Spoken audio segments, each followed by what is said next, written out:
โดยเปิดภาพมาในมื้อนี้ก็มาพบมาพ้อกับน้องนี่เนาะอยู่เฮือนเนาะน้องหละมื้อนี้โดยสบายดีน้องหละ สบายดี โดยสบายดีทางน้องนี่ก็ได้วันได้มื้อเติบเนาะที่ว่าบ่ได้เจอกันตั้งแต่น้องเปิดใจตะกี้เนาะน้องหละก็ผ่านมาฮอดละ2 อาทิตย์เนาะแต่ว่ามีคนเข้ามาโอมาลมอยู่บ่พอมีอยู่เนาะได้คบหาเป็นชู้เป็นแฟนยังน้องล่ะยังเนาะโดยคือวันนี้เนาะเอื้อยกะมาต่างหน้าหนุ่มไทยเนาะโดยซึ่งเพิ่นกะอายุนี่67 ปีน้องทำได้บ่แต่ว่าเพิ่นก็ยังบ่เคยอบรมกับน้องเนาะเนื่องจากว่าทางอ้ายเพิ่นนี่ลิ้นลายเนาะหลายๆน้องนี่เข้าบ่ได้เนาะโดยโทรศัพท์น้องก็มันเก่ามันตกรุ่นเนาะตั้งลายก็บ่ได้คือเพิ่นก็เป็นหนุ่มไทยนะน้องหลานเนาะเพิ่นก็อยู่ฝั่งไทยทางเอื้อยก็บ่ได้ถามว่าเพิ่นอยู่จังหวัดหยังเนาะก็ให้น้องหลังจากว่าตั้งลายหยังเรียบร้อยแล้วก็ให้น้องโอลมกับเพิ่นเนาะเนื่องจากว่าเพิ่นก็อยากทำความรู้จักอยากโอลมกับน้องก็เลยว่าซื้อโทรศัพท์ให้น้องเนาะเป็นไทยเอ่ยเป็นสื่อกลางให้เป็นสะพานหักให้เพิ่นเนาะน้องละวันนี้เอ่ยก็ถือว่าซื้อมาเป็นที่เรียบร้อยแล้วกับบุ้งว่าสิถือใจน้องนี่บ่เนาะสีมันนี่เนาะทางเอ่ยก็สิเขาไปมอบให้ทางน้องเลยเนาะให้น้องเบิ่งว่าหมักบ่ของแถมกันนี่มันจะมีกาน้ำอันดับแรก อันนี้ก็บุ้งว่าเป็นยังเนาะก็เป็นของแถมอันนี้ก็ไว้ให้น้องเปิดเบิ่งน้องละส่วนนี้ก็เป็นโทรศัพท์เปิดเบิ่งน้องลาว่าถึกใจบอสีสันมันนี่นะ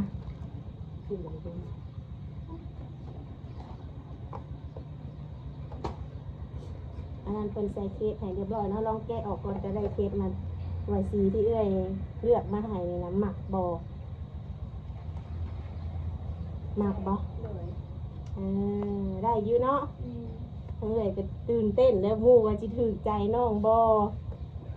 คือทั้งเอื้อยก็ลงทะเบียนซิมใหม่เป็นที่เรียบร้อยเนาะเราจะเติมนิดได้เดือนให้เป็นที่เรียบร้อยเหลือแต่ตั้งลายเนาะหลังจากเขาโอ้ล้มกันแล้วกับสิให้ทางอาชีรัตเป็นตั้งลายให้เบิ่งดูน้องหลักกล่องยังอันนั้นนะเป็นแถมให้บูว่ามีอย่างเอื้อยก็บ่ได้เปิดเบิ่ง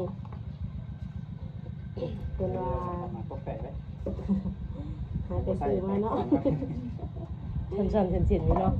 แต่พอสั้นนะน้องหล่ะอยู่เข่าแค่ว่าเก็บใส่ป้าได้2 อันพุ่นเนาะใส่ซากเบิ่งอันนั้นสายสากเนาะโหก็บักใหญ่เลยก็น้ำได้ประมาณ30 วิ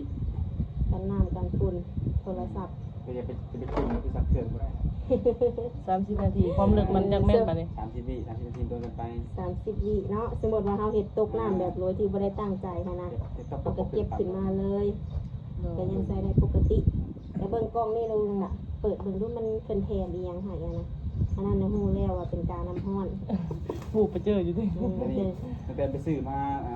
แต่ละเถื่อเนาะบ่เคยได้มีจักเถื่อของแม่อันนี้เป็นว่าแทนใหม่เป็นพิเศษเลยเพราะว่าราคาโทรศัพท์มันกับคนข้างว่าสูงค่ะนะ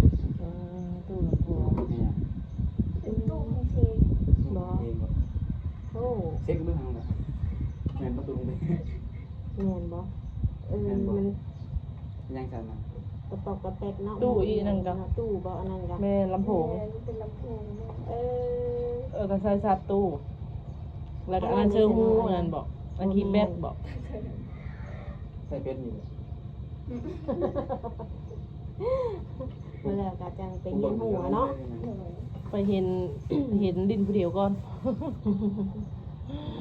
ที่ว่าของแท้เหมือนกันหลายอย่างอยู่เนาะโดยก็ถือว่ามาหอดจดถึงมือน้องนี่เป็นที่เรียบร้อยแล้วเนาะโดยอยากให้ทั้งน้องเขามาขอบใจอ้ายเป็นดูน้องละขอบใจอ้ายละลายเด้อโดยที่ว่าซื้อโทรศัพท์ให้น้องเนาะโดยที่ว่ายังบ่ได้เห็นหน้าเห็นตากันเนาะน้องก็ยังบ่ทันแบบว่าได้โอได้ร่มกันเนาะโดยมีแต่ว่าเอ้ยส่งรูปให้เบิ่งแต่คือน้องก็เห็นรูปเพิ่นแล้วก็รับได้แม่นบ่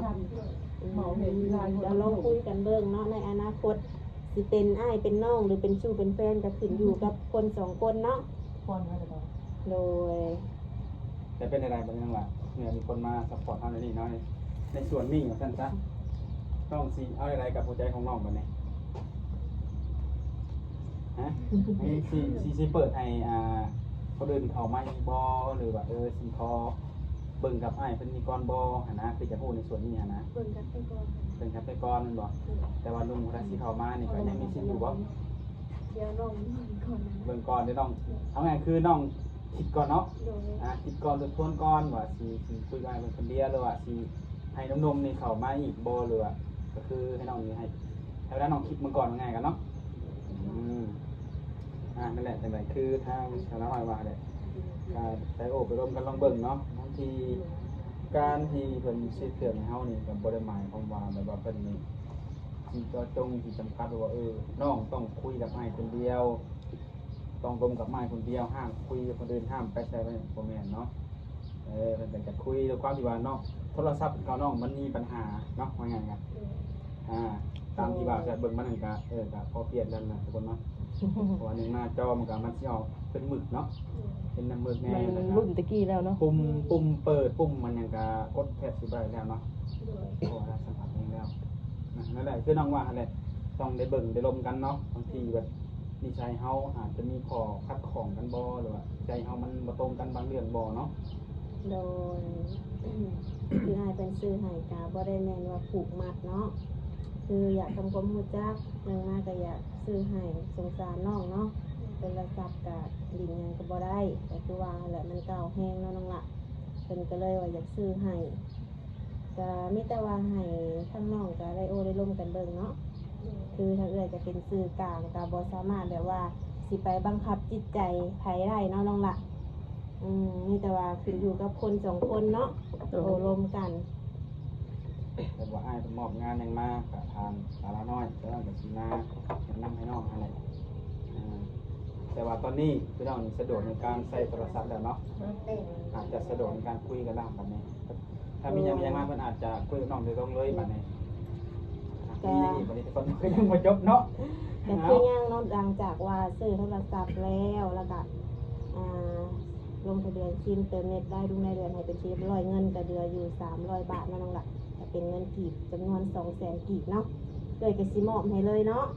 โอ้มอบให้เมื่อกี้ก็บอกเลยว่า นี่ลืม ดีแต่บ่ลืมตอนนั้นฮอดเฮือนเนาะ ก็พอดีน้องนำไปเอาอยู่บ้านโคกเลยเนาะน้องละ โอ้อันนี้ก็คือเงินเหลือจาก แน่น ซื้อโทรศัพท์บ่ โดย เรือจาก ปลายเนาะ ของปลายมัน นั่นแหละก็ให้น้องก็เอาไว้ซื้ออื่นต่อ โดย น้องซื้อหยังก็เลือกแต่น้องบัดนี้ คือทางเรือก็ได้มอบให้เป็นที่เรียบร้อยแล้วเนาะ หอดมือแล้วเนาะ ก็ว่าหัวทางอ้ายเพิ่นก็สิเพิ่นพอใจในทีมงานของเฮาที่ว่าเป็นสถานเพิ่นในมื้อนี้เนาะ โด บ่ว่าย สิเป็นในการซื้อโทรศัพท์บ่หรือว่ามอบเงินบ่ในส่วนที่เหลือของเนาะซื้อโทรศัพท์ให้น้องเพิ่นนั่นแหละทุกคน ก็ตามนั่นแหละเนาะทุกคนคือน้องนี่เพิ่นก็คือเป็นสาวที่เปิดใจเนาะน้องเปิดใหม่เนาะล่าสุดนี่เนาะ โดย คนคุยหลายบ่ บ่หลาย บ่หลาย โดยน้องเฮ็ดนาอยู่บ่ปีนี่ เฮ็ด ลำหรือหยอดเอา หยอดเอา ข้างหลังนี่แม่นหน้าน้องบ่ แม่น โอ้ อันที่เฮ็ด นา แต่ก็แม่นบ่ บ่อตัวนั้นนาลุง โอ้ เจ้าของน้องนี่แถวเฮ็ดนี่ลงไปสิแม่นบ่ นี่ลงไปนี่ เออคือว่างามแล้วเนาะเขียวกลุ่มอยู่ ยังไม่เชื่อพูดบ่น้องหลานนี่นะ ยัง เดี๋ยวได้จักซอบนี่น้องล่ะงานเกี่ยวนี่ รู้เด้เนี่ยแต่บางนั้นปีหั่นนะมันก็สิได้เปลี่ยนกันไปหั่นนะ เสร็จปีกายได้ใส่ปีกายนี่ พี่กายได้30 การ32นี่กลุ่มบ่ กู้อยู่ กลุ่มอยู่เนาะ ที่แต่ว่าเฮาบ่ได้ซื้อข้าวนำเนาะมีแต่ว่าหาเงินซื้อแนวอยู่แนวกินหรือเครื่องใช้เครื่องสอยเฮาเนาะมื้อนี้น้องบ่ได้ไปทางใดบ่ซะมื้อนี้ ไม่ได้ไปใส่ ยันว่านัดหมู่นัดครูไปดินมีสู่มีแฟนเบิ่นแล้วหมู่ครูนะ มีตัวแล้ว เหลือแต่น้องเนาะจังพ่อจังบ่ได้ไปทางใดแล้วเนาะ ในใจที่อยากไปอยู่บ่ บ่ปานใด บ่คันหาเนาะในกรณีว่าคนที่ซื้อโทรศัพท์ให้น้องเนาะ ที่เราจะต้องให้คนนี้ก่อนถ้าว่าได้คุยกันแล้วน้องก็แบบโอเคกับอ้ายเพิ่นเนาะนะครับถ้าอ้ายเพิ่นนี่อยากพาน้องนี่ไปดิ่นไปเที่ยวบ่น้องสิตอนถามเพิ่นเนี่ยเมนูหลักคือหยังของน้อง สิตามบ่ ตามน้องลุงคือความที่ว่าเคยเปิดห้างหรือว่าไปเฮ็ดเวียกห้างทำมาเนาะโดยต้องเอาอาหารที่ว่าเฮาถนัดเนาะก็ถามเพื่อไว้เนาะเพราะว่าอ้ายเพิ่นอยากมาดิ่นมาเที่ยวเนาะ โดย แต่ว่าในช่วงที่น้องเปิดใจใหม่นะครับมีบางคนอยากมาหาน้อง บ่มี บ่มีบ่คนคุยตั้งแต่เปิดใจมาฮอดตอนนี้ก็ยังมีอยู่บ่ อืม มีอยู่เนาะเป็นไหนการโดดกันลมกันคุย ที่กระโทรรวมกันนั่นประมาณ10นาที15นาทีแล้วก็วางโทรต่างคนต่างคนแล้วกัน โทรถามไทยกันซื่อ แม่มันเป็นอะไร เป็นฮู้ว่าเนาะดูคือเป็นฮู้ว่าแต่ละมื้อน้องเฮ็ดจังแน่ไปไสอยู่ไสประมาณนี้แล้วเนาะกินข้าวเช้าบ่ซั่น กินแล้ว ได้เมนูจริง เขียวปลา ๆเกี่ยวกับเฮ็ดเองบ่คือกับข้าวกับน้ำนี่น้องสามารถเฮ็ดได้ทุกอย่างบ่เรื่องข้าวครัวนี่คือได้เบิดเนาะแต่ละมื้อน้องบ่เป็นคนเฮ็ด แม่ ปัจจุบันเหลือในทุกมื้อนี่ถ้าคนเฮ็ดอยู่เรือนตอนนี้ หาคน ปัจจุบันนี่นะ 4 คนอยู่ในนั้น 4 คนแม่นบ่อยู่ทั้ง4คนว่าแต่ละคนก็มีเวียกมีงานมีหน้าที่ของตัวเองแล้ว มีแต่เอื้อยที่เรียกเสร็จแล้วก็แค่นั้นลงยังเขาเรียนนั่นน่ะ โอ้น้องเองก็ยังบ่ทันสอบเวียกเห็นบ่ ยัง คิดอยากไปเฮ็ดบ่ได้ว่าอยากจะหยุดก่อนเป็นการเฮ็ดเวียกนี่ จะคิดจะไปเห็นอยู่เพราะว่ายุคแล้วก็บ่มียังเห็น อยู่เรือนละลาวง่ายๆเนาะใจนี่อยากไปเฮ็ดอยู่บ่แต่ใจนี่อยากไปเฮ็ดเวียกนี่คิดว่าถ้ามีงานให้เวียกนี่น้องจะไปเฮ็ดอยู่ไสกันนะ แถวใกล้ๆบ้านนี่แหละ สะดวกในการไปมาเฮือนเฮาเนาะลองไปสอบไปหาเบิ่งแล้วบ่ใกล้ โดยไปสอบแล้ว ๆมีเนาะตัวในโซนี่ก็ทางกายบันก็มันก็บ่หลายเนาะแต่ว่าส่วนหลายเพิ่นจะไผเองจะบ่ได้รับพนักงานส่วนหลายเนาะ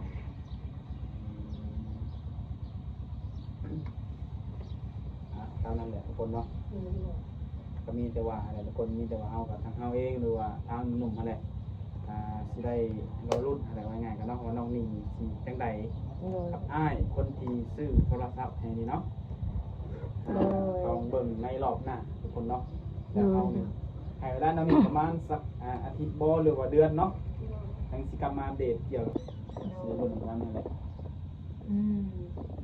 หวังว่าอาทิตย์ ไว้บ่หันกันเพิ่นอยู่กับน้องเพิ่นเนาะ โดย กับอ้ายเพิ่น หวังว่าภายใน1อาทิตย์หรือว่า1เดือนนี้น้องนี่สิมีคำตอบให้เนาะ เอาก็คือสิ่งนั่นแหละก็อยากถามไปถึงเนาะทางอยากถามบ้างสาระน้อยคือไอ้คนนี้นี่เพิ่นเคยสั่งครอบครัวมาแล้วบ่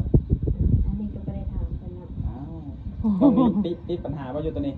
บ่ติดบ่ติดเนาะเพราะว่าไอ้เพิ่นสิเคยมีเมียหรืออาจจะมีลูกติดในปัจจุบันนี่ก็บ่มีปัญหาเนาะ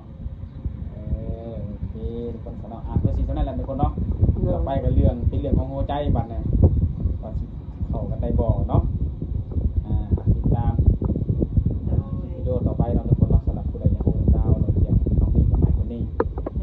สำหรับที่นี่ก็เป็นกำลังใจให้ทางน้องมีกับน้องไทยเนาะ โดย ความหักสีไปได้หรือบ่ได้ก็ขึ้นอยู่กับคนสองคนคือทาง